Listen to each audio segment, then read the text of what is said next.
existent des créateurs dont l'aura est si puissante que même ceux qui ne connaissent pas leur nom reconnaissent instantanément leur univers. Thierry Mugler faisait partie de ces rares visionnaires. Il ne créait pas des vêtements, il construisait des mondes où chaque femme, chaque mannequin, chaque top modèle pouvait se transformer en déesse futuriste, en guerrière métallique ou en créature née d'un rêve impossible. Mais derrière cette lumière aveuglante se cachait une vie bien plus sombre, tissée de douleurs, de fractures et de combats solitaires. On connaît tous les silhouettes sculpturales, les corsets d'acier, les épaules aiguisées comme des lames, les robes insectoïdes qui ont marqué l'histoire. Mais peu savent qu'au sommet de sa gloire, Mugler a été brisé par un accident terrible qui a bouleversé son visage, son corps et son destin. Pendant des années, il a affronté la chirurgie, la solitude et la dépression, disparaissant presque totalement des projecteurs qui autrefois brûlaient pour lui. Puis, dans un retournement presque mythologique, il est revenu, plus audacieux, plus extravagant, comme un phénix réinventé par le feu de ses propres cicatrices. Mais derrière cette renaissance spectaculaire, la plaie s'était-elle vraiment refermée? Thierry Mugler naît le 21 décembre 1948 à Strasbourg, une ville frontalière où l'architecture gothique rencontre la rigueur allemande. Dès l'enfance, il se distingue des autres garçons.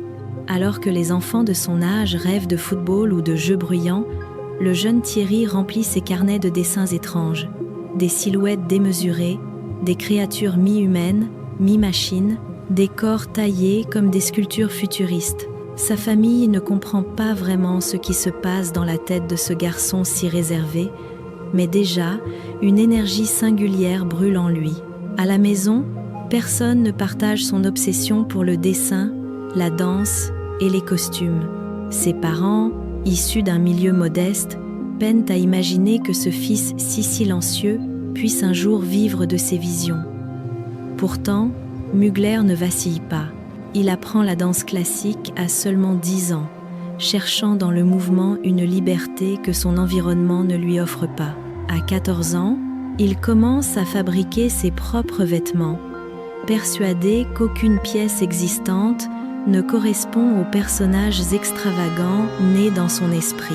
Ces années de solitude, mêlées à une profonde sensibilité artistique, construisent peu à peu l'homme qu'il deviendra. Un créateur capable de transformer n'importe quel mannequin en divinité et n'importe quel top modèle en héroïne architecturale.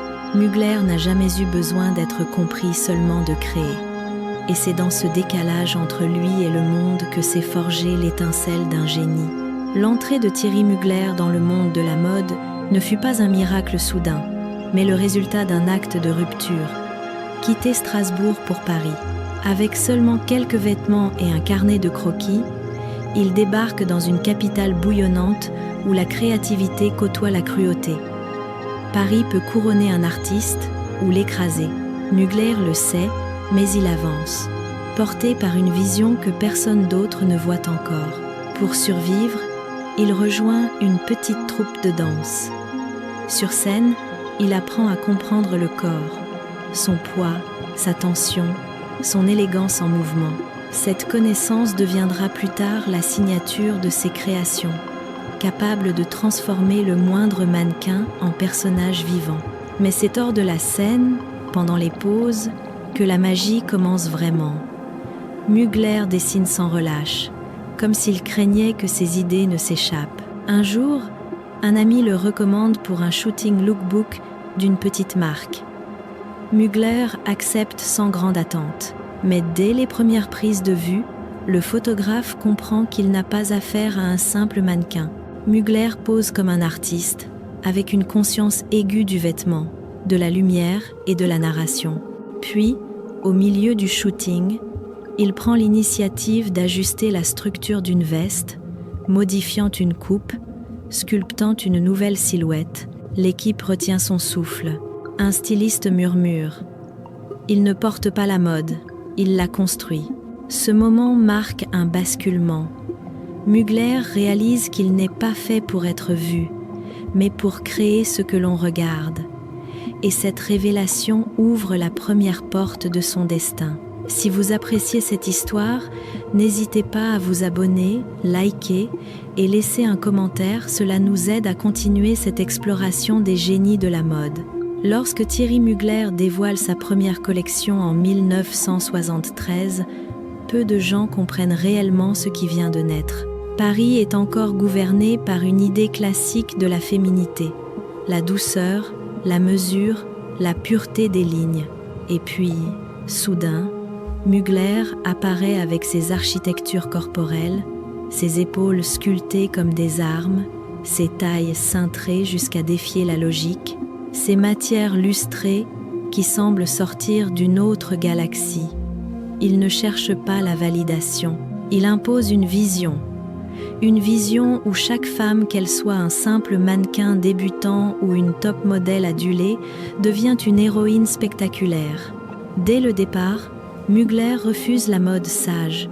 Il veut du spectaculaire, du monumental, du théâtral. Son obsession, sculpter le corps comme un sculpteur façonne le marbre. Dans ses ateliers, les toiles deviennent des armures, les jupes se transforment en carapaces futuristes, les corsets se muent en machines sensuelles. Aucune concession, aucune demi-mesure. Les mannequins racontent qu'avec lui, elles ne portaient pas un vêtement. Elles endossaient un personnage. Dans les années 80, Mugler franchit une limite que personne n'avait osé toucher.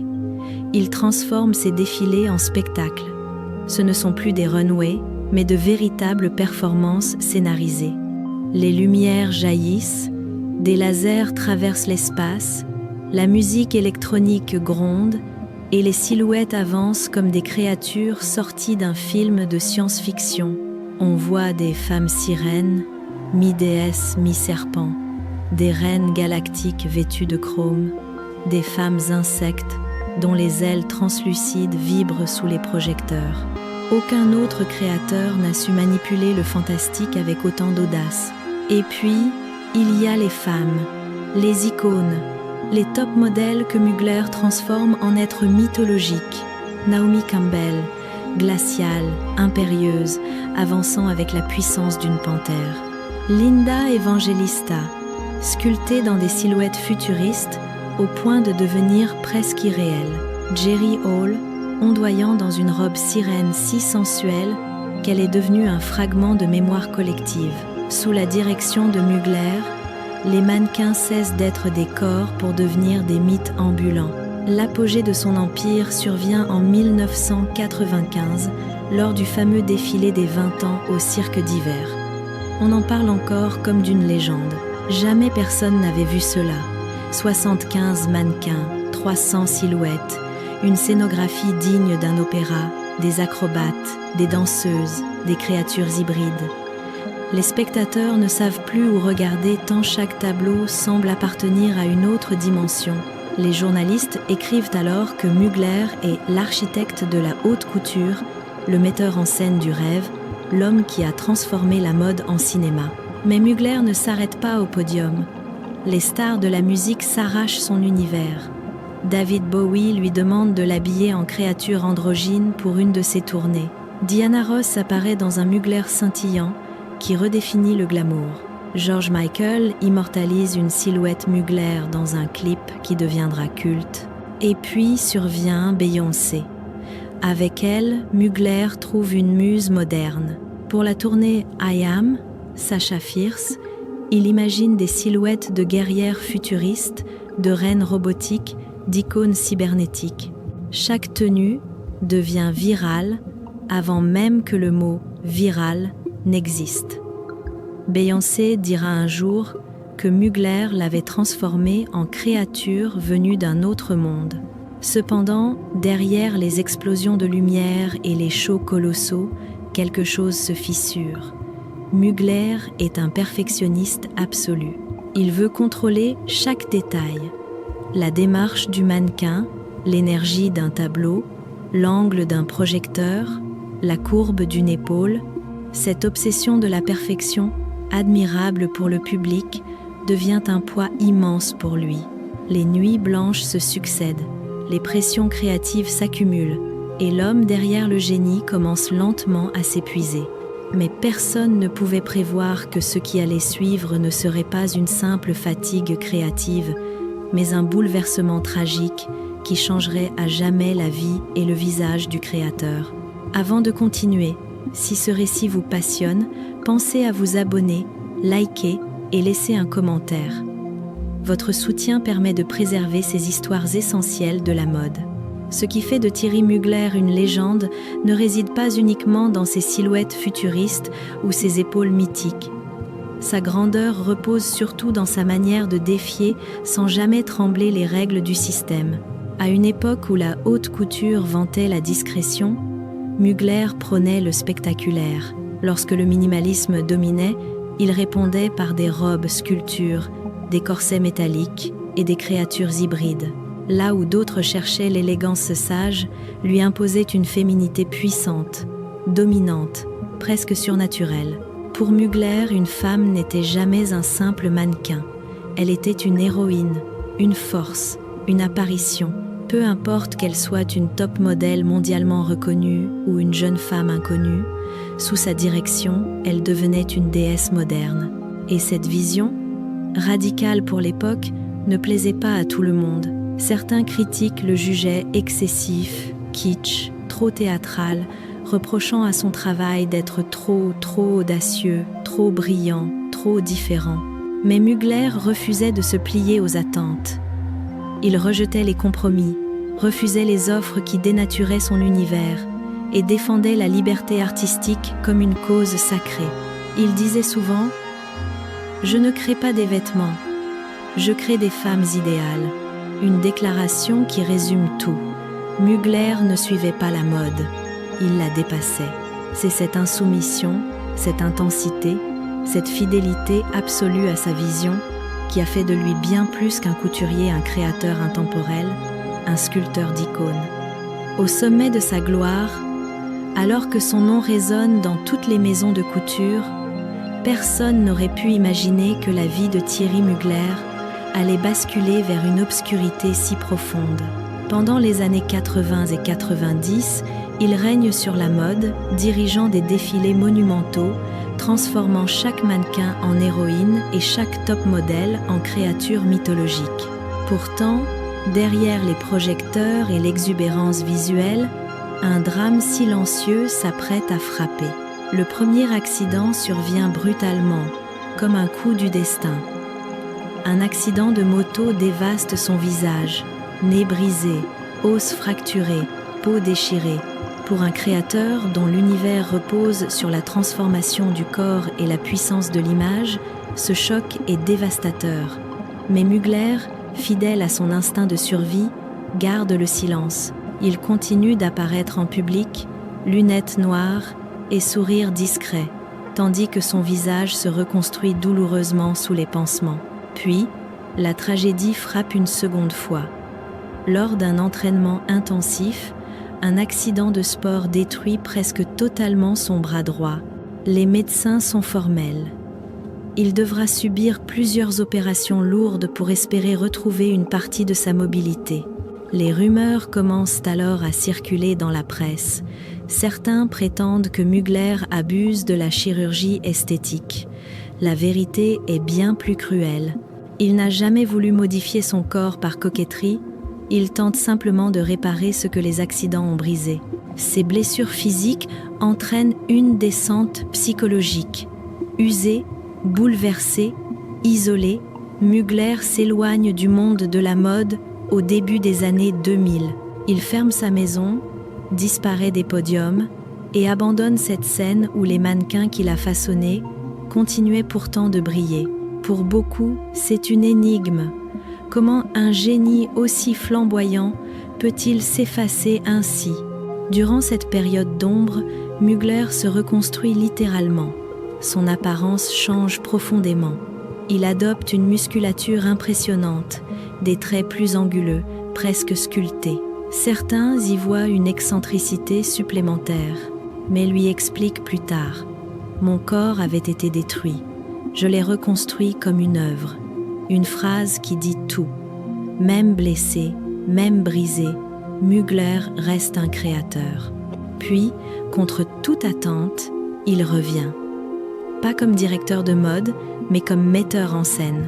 Il travaille pour le Cirque du Soleil, dirige des shows grandioses, imagine des univers entiers où le mouvement, la lumière et la transformation deviennent des langages artistiques. Cette renaissance surprend le public, mais elle prouve une fois de plus que l'âme de Mugler n'a jamais cessé de créer.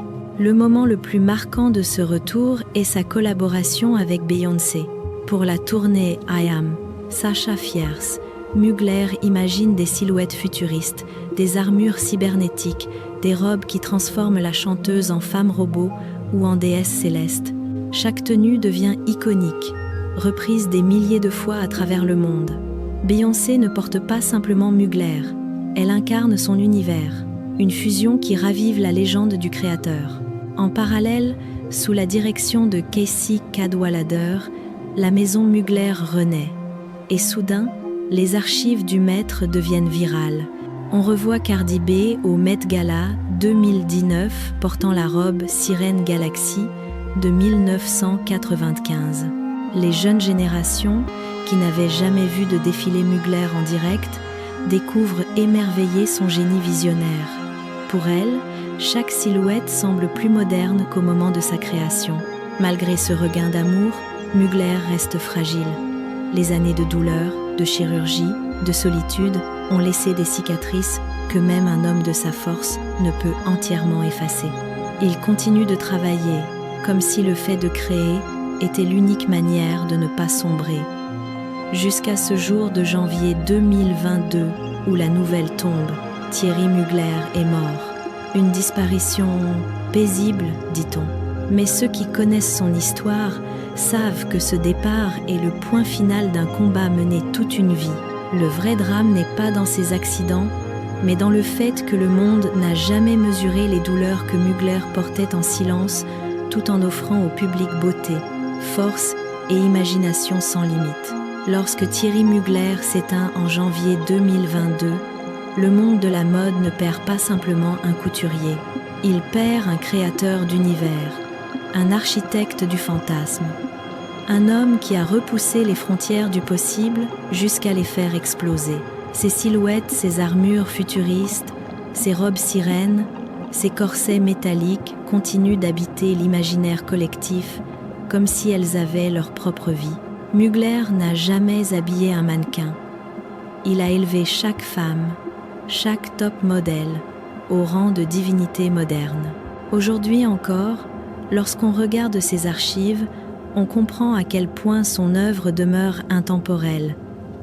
Les shows de 1995 paraissent plus modernes que ceux de 2025. Les créations portées par Cardi B, Beyoncé ou Diana Ross semblent venir d'un futur qui n'existe pas encore. Mugler a façonné un langage visuel dont personne n'a su hériter, parce qu'il n'appartenait qu'à lui. Il n'a pas suivi la mode, il l'a réinventé. Et dans cette réinvention, il a laissé une trace indélébile. On dit souvent qu'un artiste meurt 2 fois, le jour où son cœur s'arrête, puis le jour où l'on cesse de parler de lui. Mais Mugler, lui, ne semble pas prêt pour cette seconde mort. Ses œuvres ressurgissent, inspirent, ensorcelant. Chaque fois qu'un mannequin enfile une silhouette Mugler, c'est un fragment de son âme qui revient sur scène. Alors la question demeure. Dans un monde où tout change si vite, où la mode s'accélère, s'épuise, se recycle, y aura-t-il encore un espace pour un rêveur aussi radical que lui? Merci d'avoir suivi ce récit. Si l'histoire de Mugler vous a touché, pensez à vous abonner, liker et laisser un commentaire.